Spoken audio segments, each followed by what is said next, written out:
থেকে নামুন। আমাদের মা বোনদের বিভক্ত করার শ্লীলতাহানি করার কথা বলছে। তাদের মাঠ পর্যায়ে তাদের কোনো নিয়ন্ত্রণ নাই।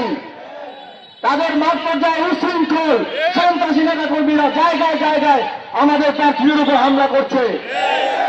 তারা তাদের দলকে কোনোভাবেই নিয়ন্ত্রণ করতে পারছে না। তাদের প্রতি আমাদের আহ্বান থাকবে, আপনারা 17 বছর লন্ডনে ছিলেন, আগে বাসের ভিতর থেকে নামুন। আমাদের প্রয়োজন আপনাদের ম্যান্ডেট, আপনাদের সমর্থন, তাহলে আপনাদের ভোট।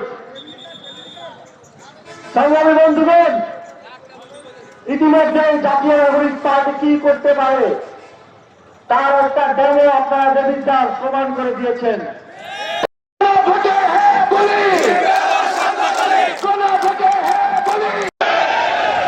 আপনারা তো তার দিলেন বলছেন, যদি কোনো মতে আল্লাহ নির্বাচিত হয়ে আসে, আপনারা কি তাকে নির্বাচিত করতে প্রস্তুত? আপনারা কি তাকে নির্বাচিত করতে প্রস্তুত? আপনারা জানেন আপনাদের একজন সন্তান যদি আপনাদেরকে রিপ্রেজেন্ট করে, প্রতিনিধিত্ব করে, এর সুফল প্রত্যেকটি ঘরে ঘরে পৌঁছে যাবে। ওইটার হিসাব আজকে থেকেই করতে হবে, ওই টাকা আজকে থেকেই জমিয়ে রাখতে হবে। আমাদের মা বোনদের বিভক্ত করার শ্লীলতাহানি করার কথা বলছে।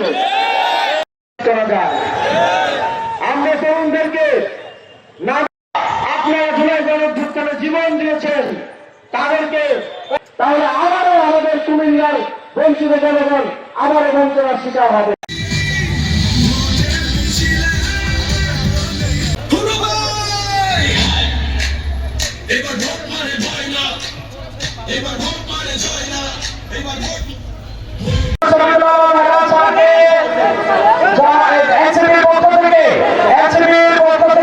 বাংলাদেশ খেলাফত মজলিসের সম্মানিত সভাপতি কুমিল্লা মহানগর